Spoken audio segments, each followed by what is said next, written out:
In sports, there's a lot of practice and planning. There's a law surrounding an athletic emergency action plan in Kentucky. But as Chris Renkel found out in our ongoing series, Athletes at Risk, it's hard to enforce.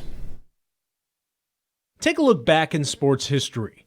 For there to be a change to rules, there often is a large negative effect to spur change, like concussions or wrongful death lawsuits. Today is a very special day because we're announcing the Corey Stringer Institute of the University of Connecticut. In Kentucky, the story is the same. Max saved a lot of other people. All we did was take the lead of what happened and said, look, we got to do something. In 2008, Max Gilpin, a high school athlete in Louisville, collapsed on the football field.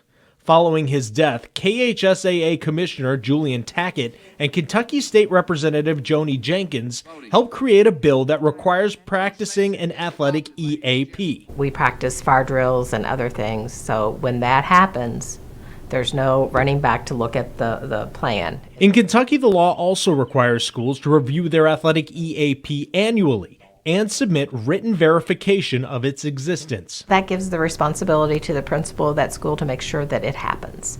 But for all the talk about plans, House Bill 383's requirements of venue-specific emergency action plans is really more of a guideline. How?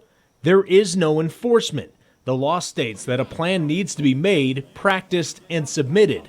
There is no fine or penalty under the law or KHSAA rule if a plan is not submitted.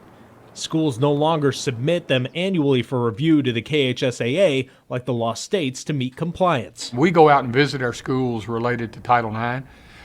So when those auditors go out in the field, they're checking those plans. That may not be every year. We realized very early that having the original bill talked about it being submitted every year, and that's been changed a little bit to where it's just not practical and feasible. So what historic event would cause a team to be fined or penalized for not creating, updating, or practicing its EAP? When you have an emergency, the last thing you want to do is wonder, what should I be doing? And what's the address of this field? And how do I get an ambulance back here? We'll be checking with every school we cover in Kentucky to see how they're complying. Chris Renkel, Local 12 News. When a Northern Kentucky soccer player collapsed during practice, his high school's athletic emergency action plan should have gone into effect. But his wrongful death lawsuit mentions that the school's EAP wasn't followed. To learn more, head to athletesatrisk.com.